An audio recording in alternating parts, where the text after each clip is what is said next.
Man, I seen so many, man, in the last 40-some years, man, I did almost all of them. Between juvenile facilities on up to prison. In the last 40-some years, the majority of that 40-some years, homie, was spent behind bars. So I know. I wish somebody would explain to me then what I'm trying to explain to y'all now. Mothers and fathers, especially. You got these little young kids, man, these young boys that's out here in the streets. They wilding out. They doing whatever. This is to them. Hi guys, welcome back to our channel. In case you're new here, my name is Maren and I'm Maureen. So in today's episode, you're going to be listening to a video of a brother who has been in the prison system, but he got out, and he's taking his time to talk to parents and young men, and he's also going to be narrating his own personal experience in prison. Right. Yeah. So in this video, he will be warning parents on what they need to do in order to keep their sons out of prison. Yeah. But you don't want to talk a lot. For those ones who want to find his entire clip, you can go check out the brother's channel at Cartoon 53, right? So let us know what you think about this episode on the comment section. Also consider subscribing if it's your first time here. For now, let's watch and then we come back with our commentary. What's up, Foundation? What's up, YouTube? This is a video, man. Listen. The mothers out there, the fathers out there, the grandparents, the grandfathers, the sisters, the brothers, the nieces, the nephews, the uncles, the aunts, the cousins, the close friends, family, friends, and relatives. If you have kids that I'm going to say are 17 and under, even older though, if need be, but 17 and under, because see, 17 and under, you still a part of the juvenile correction system. But now, depending on the crime, you know what I'm saying, you can't be tried as an adult. Girl or boys. Man, go get you, man, listen, let me tell you something. Mothers and fathers, especially. You got these little young kids, man, these young boys that's out here in the streets. They wilding out. They doing whatever. This is to them. I'm speaking strictly to them, not to y'all, but to them.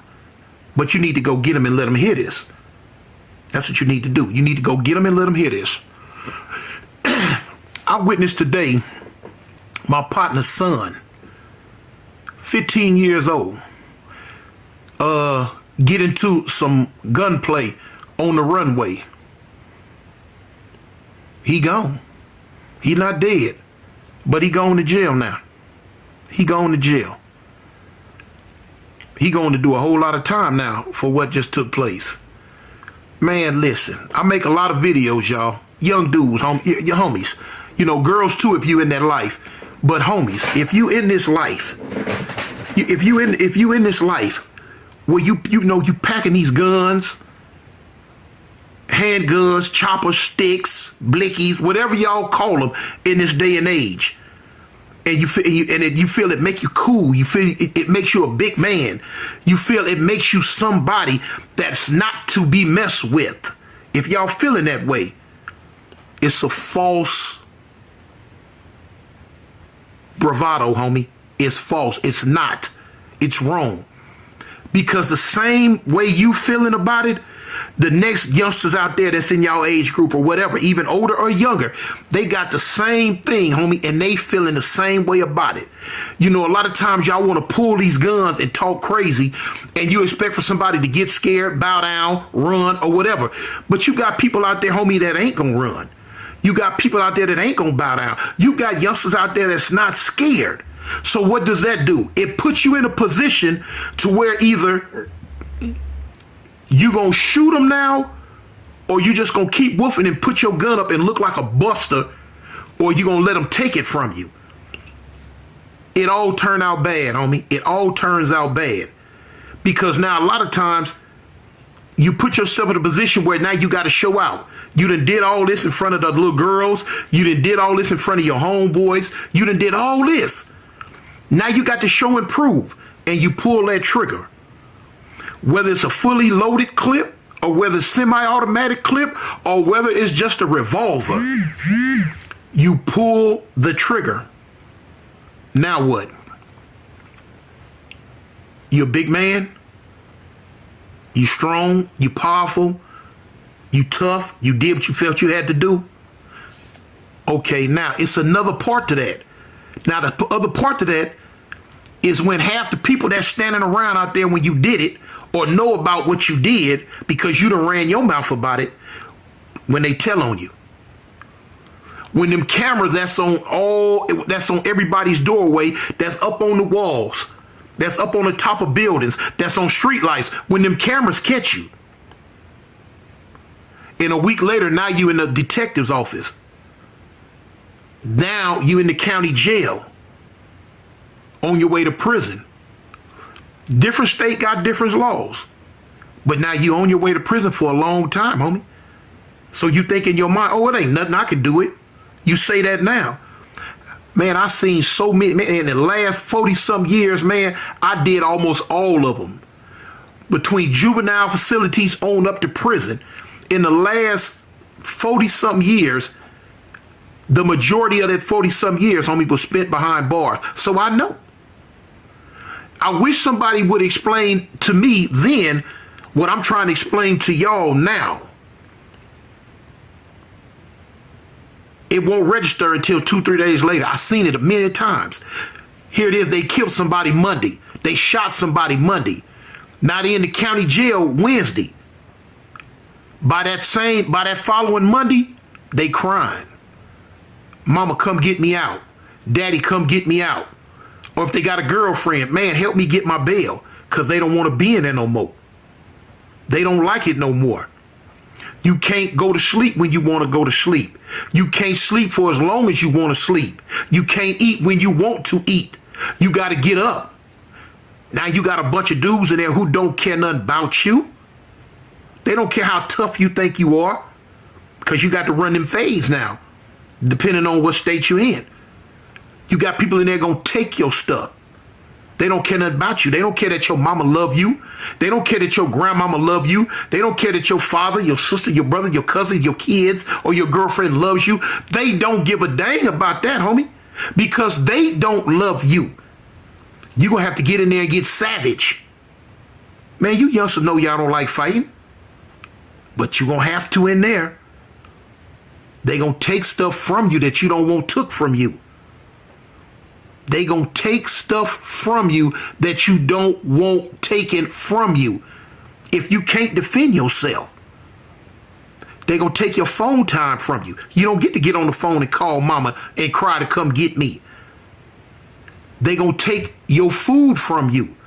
And when you catch store, if you can't protect your store and defend yourself, they gonna take that from you. You don't get to eat your cookies and soups that you just bought with the money your girlfriend or your mama sent you. They gonna take your shoes from you. Nah, fool, walk around barefooted. You ain't tough enough to walk around with shoes on no more. We need these. Your clothes, your soap, your deodorant, your toothpaste, your pride. And if you get put in the wrong situation, they'll take your manhood from you. And for those who don't know what I'm talking about, them boys will, to where you showing up be crying. I done seen it over and over, y'all. But y'all don't realize that. You youngsters, y'all don't realize that, man. All y'all think about is in the moment. I want to hang with my partners. I want to look tough with my partners. You know what I'm saying? Or if you're in certain states that's really, really highly gang oriented, I want to bang. I want to kick it with the homies. We gonna put work in. We gonna do all this. But then it gets show enough real when you go do this because you feel you obligated to do it because you down for the set. It get bad on you when the same dudes that was in the car with you be the same ones that point you out on that stand. They be the same ones that send you to prison for another 70, 80 years of your life. Basically, they sending you there to die. It ain't nice, homie. Them hard beds, them steel floors, it ain't nice. All them other races that don't care nothing about you, And then you got to deal with half the people that's all the same race as you don't care nothing about you. You don't realize it till it's too late, man. I'm telling you this now, hoping that it sink in before it's too late. Before it's too late. It's a big difference, man, when you sleeping on a bed made out of steel with a mattress that thin versus the bed you in now. Man, y'all need to just stop, man, and look at when you going into churches, when you going into Popeyes, when you going into the KFC and you ordering what you want to eat, when you want to eat it, how you want to eat it, made up, shaped up, twisted up, and presented to you how you want to eat it. Versus get up, child call, let's go, clear the dorm. And you walk through that line and then people putting that food on your plate that look like some Bigfoot stepped on, and you eat it or you don't eat it. They don't give a dang if your stomach touch your back. This is what we serving you. It ain't Burger King no more, have it your way. It's the prison system's way. But see, y'all wasn't thinking about that when you was in the street with them guns. See, let me show you something, man. A lot of y'all not built for that thing, man. Y'all not built for it. You got to check them guns in at the back gate. A lot of y'all don't know what it is to do hand-to-hand combat. A lot of y'all don't know what it is to look a man dead in his eyes and have to try to kill him. Because why? He's looking you dead in your eyes, trying to kill you with a blade that's longer than you. Your body is thick. That when he sank it in you, it'll go in your chest and come out your back. Y'all don't want that, man. Y'all don't want that. I'm not built for that, homie. So guys, welcome back. Let us know what you think about that episode on the comment section, yeah? You know, sometimes we find ourselves fighting other people's battles, and sometimes you might be caught up in the act of doing something, not necessarily because you were interested in participating, but it was because of peer pressure, yeah? And a lot of times, such people who find themselves in these predicaments where you end up going to jail, as the brother said, you find yourself the third day you're sitting in jail and you just realize that you have destroyed your whole entire life, and all for what? Right. And the people who you are trying to seem tough to, they are not there to serve the sentence with you or hold your hand. And you know what I really like about this brother is that he took his time out to come and tell it as it is, how it is like in prison, because you know sometimes people might fantasize or people might romanticize the idea of going into prison and coming out tough, you know, but you don't really actually know what really fantasize about that. I'd like especially to know. Guys, I'm just mentioning, especially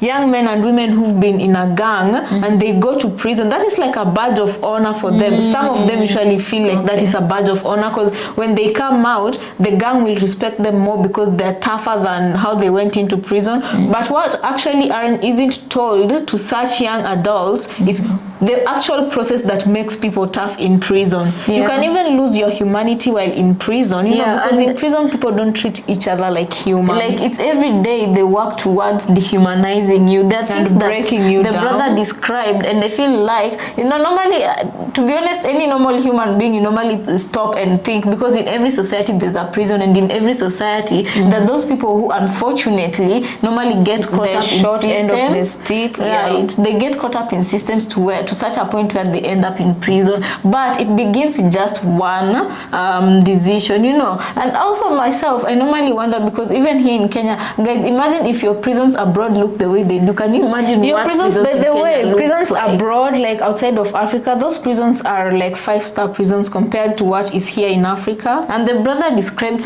quite some scary things that I do believe happens everywhere across the globe, you know. And he talked about how to dehumanize you, things are gonna be happening to you. Like for example, you'll find other races in prison that are not going to exactly embrace you, and your own race that you'll find there, they don't care about you, you know. They're not there for looking you out for themselves. Exactly. So they don't even have time to look out for you. Yeah. So the shortest thing is that I know it's not easy, especially dealing with the young kids, young adults, and people who've lost their way. But I feel like for more people to come out and speak about these issues, this is the ugly truth that should be addressed and should be put in these young people's faces so that they can know what is in it for them when they get to prison. Yeah, guys, so let us know what you think about this episode, because quite frankly, I feel like the work Cartoon 53 is doing is very important, because on his channel you can find him talking about a lot of experiences, and I do believe right now, even if you feel like your son does not have a mentor, or you as a young man you feel like you do not have a mentor, YouTube provides a lot of information right now. And someone like Cartoon, he's not only coming, he has the right to speak on this matter because he has lived the life, right? He's been in jail, he's been in those systems, he did his time and he did the crime, so he did his time. So I feel like he's the best person to talk about. So should you ever wonder, because for every action I do believe there's a consequence, right? Because when he says that he saw a 15-year-old kid lose his whole entire future because he was at the wrong place doing the wrong thing with a pew-pew. I feel like these are the things that need to be addressed, because a 15-year-old child does not have any business whatsoever possessing a pew-pew. But on a realistic side, because I do believe for some such parents, let's have the difficult conversation. For some parents, it's difficult to penetrate or to be able to get through your child, and mentor them or talk to them about these things. And it's not like they have that time. They do have the time, but other things occupy them for them to go and sit on YouTube and look up this information that Cartoon is trying to tell them. So for such kids, how do you then reach them?